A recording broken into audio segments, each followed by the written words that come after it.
Hello everyone, নমস্কার সবাইকে। সবাই কেমন আছেন? আশা করি ভালো আছেন। তো আজকে আমরা আসছি লালমনিরহাটে সুপারি কেনার জন্য। তো এখন দেখেন বাজে দুপুর 2টা 21 মিনিট। একজন মামাকে জিজ্ঞেস করবো, উনি দেখি সুপারির দাম সম্পর্কে কিছু জানে কিনা। মামা ভালো আছেন? আসলে আমি লালমনিরহাটে আসছি সুপারি কেনার জন্য। তো সুপারির দাম কিরকম সেটা জানি না, তো আপনি একটু যদি জানেন একটু বলবেন। জানি তো, ভালোভাবে জানি। আমরা টুকরি নিয়ে আসছি হ্যাঁ। 250-300 টাকা ফোন, 200 টাকা ফোন, তারপর 150 টাকা ফোন, বিভিন্ন ধরনের সুপারি, বিভিন্ন ধরনের। ও আচ্ছা, এখন আমরা চলে আসছি সুপারির হাটে। তো একজন পাইকারকে জিজ্ঞেস করবো আসলে সুপারির দাম কত। তো দাদা, আপনি কি সুপারি কেনা বেচা করেন? সুপারি কেনা বেচা করেন? হ্যাঁ ভাই, আচ্ছা, তো সুপারির দাম কিরকম, যে এই যে দাদা সুপারি বিক্রি করতেছে, এই সুপারির দাম কিরকম? বাজারটা আজকে নিয়ন্ত্রণ মতো আছে ভাই। ও আচ্ছা, আমি তো জানি সুপারির দাম হয়তো এগুলো সুপারির দাম 400 টাকা 450 টাকা এরকম, তাই তো? 280-320 এরকম। এত কম? এত কম ভাইয়া? কোথা থেকে আসছো ভাইয়া? আমি আদিতমারি থানা। আচ্ছা ঠিক আছে। দাদারা বলতেছে সুপারি নাকি সুপারি 200। একটু ভাইয়া বেশি ভালো না, খারাপ আর কি। আচ্ছা, দাদারা বলতেছে 200-250 টাকা। এতে কি আপনার কি মনে হয় যে সুপারি বিক্রি করে লাভ হবে? বিক্রি করে লাভ বেশি হবে না ভাইয়া, ব্যবসা মনে অবস্থা খারাপ হবে একবার। আমিও তো আসছি সুপারি কেনার জন্য, তাহলে খারাপ। আমি হচ্ছে সুপারি কেনার জন্য, তাহলে কি আমার লাভ হবে? সুপারি কিনলে দেখো মানে রাখতে পারলে লাভ হবে।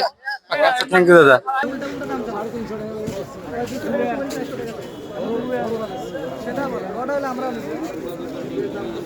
হাই খোড়া এই কি দেখতেছি। হ্যালো এভরিওয়ান, নমস্কার সবাইকে। সবাই কেমন আছেন? আশা করি ভালো আছেন। তো আজকে আসলাম আদিতমারি উপজেলার এমন একজন ব্যক্তি, যিনি আমরা যে দোতরা মানে ইনস্ট্রুমেন্ট গুলো বাজাই, সেই ইনস্ট্রুমেন্ট উনি সরাসরি মুখ দিয়ে বাজাবে, এবং রাজার যে পার্ট গুলো আছে তিনি একাই সেগুলো বলতে পারবেন। এখন আমরা তার কাছে শুনবো। দাদা ভালো আছেন? ইনশাল্লাহ আল্লাহ রহমতের দশকে দোয়াতে আমি ভালো আছি, চলাফেরা করতেছি। আমার কোনো টেনশন নাই, কোনো ভাবনা নাই, কোনো দিক দিয়ে আমাদের কোনো মন্তব্য নাই। ও আচ্ছা, শোনেন আমার কথা শুনেন। আপনি যে রাজার পার্ট গুলো দেন, তো এই রাজার পার্ট গুলো আমি আমার দর্শককে দেখাবো, তো আপনি সেগুলো একটু দেখাবেন আর কি। ও অভিনয় রোল। হ্যাঁ, অভিনয় দেখাবেন একটু।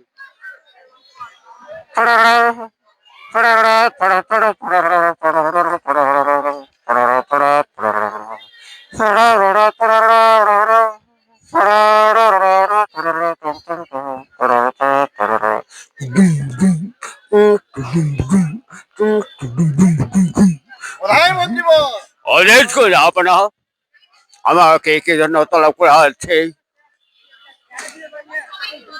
আমি সেই 12 বছর যাবত আপনার হাসপাতালে আমি সেই নুন পানি খেয়েছি। এই নুনের পরিশোধে আমি তোমার সেই চিরকৃতজ্ঞ যাপনা।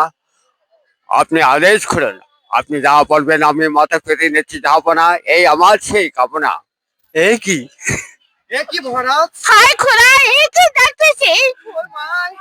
তো দর্শক, ইনি এমন একজন ব্যক্তি যিনি সবকিছু রোল নিজে একাই করতে পারে।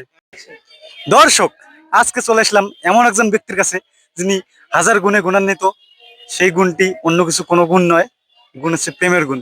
সে প্রেম সম্পর্কে কি ধরনের গুণ তার মধ্যে রয়েছে সেগুলো আমরা দেখব। দাদা, আপনি কি ভালো আছেন? হ্যাঁ ভাইয়া ভালো আছি। তো আপনি নাকি প্রেমিক পুরুষ, আমরা সবার কাছে শুনি, দর্শকের কাছে শুনি। তো আপনি প্রেম সম্পর্কে দু একটি লাইন আমাদেরকে বলে দেন। আগে বলেন যে এটা কার কার কাছে শুনছেন? মেয়ের কাছে। কোন মেয়ে? যার সাথে আপনি রিলেশন করছেন তার কাছে। আমি কার সাথে রিলেশন করলাম? আপনি যার সাথে রিলেশন করছেন তার কাছে। আমি কার সাথে রিলেশন করছি? আপনি তো আপনাকে যে বলছে নামটা বলেন। নাম কি বলবো? নিকনেম রাখছি আর কি। ও আচ্ছা, হুম। এখন প্রমাণ পেলেন সে রিলেশন করছে, সে নিক নাম রেখে দিছে। তো দর্শক, এই নিয়ে একজন আছেন প্রেমিক পুরুষ, তার জন্য আশীর্বাদ দোয়া করবেন, সে যেন প্রেম করে মেয়েদের সঙ্গ পেয়ে ধন্য হয়ে যায়। আপনার কিছু বক্তব্য বলা? আপনার কিছু বলার আছে? না, তাহলে এটা পোস্ট হবে। কি বলেন? তাতে আমার ছেড়ে গেল। হ্যালো এভরিওয়ান, নমস্কার সবাইকে। সবাই কেমন আছেন? আশা করি ভালো আছেন, আমিও ভালো আছি। তো আজকে আমি আমার ছোটবেলার স্মৃতিতে ফিরে যাচ্ছি। তো আপনারা এটা না দেখলে বুঝবেন না, আপনাদের জায়গায় কি বলে সেটা জানি না। তো আমি যাচ্ছি সেখানে, একটু দেখি এখান থেকে কি এখানে আমি লাফ দিতে পারবো, দেখি চেষ্টা করে দেখি। যদি পারি তাহলে তো ভালো, না পারলে তো আমি ভিজে যাবো। ও মাই গড, আমি পারছি।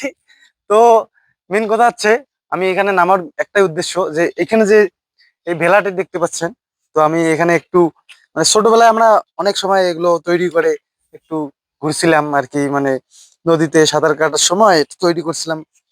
এটার মজা আসলে অনেক, মাই গড, এটা তো এটা তো একবারে ডুবে যাচ্ছে, তো তার জন্য আমাকে একটা কাজ করা লাগবে, আমার পাটা গোটা লাগবে। আপনারা কারা কারা এখানে উঠছেন বা এরকম একটা তৈরি করে যারা উঠছেন আমাকে কমেন্ট করে জানাবেন। তো আমি ভিজলে ভিজবো, সমস্যা নাই, তো নিজ এলাকায় আছি, তো একটু মজা করবো আর কি। বাহ, অনেক মজা। আপনারা যারা এখনো উঠেন নাই, তো আমার এলাকায় চলে আসেন, ছোট ভাইয়েরা এটা তৈরি করছে। এটার নাম কি যেন বলে ভাইয়া? ভেলা।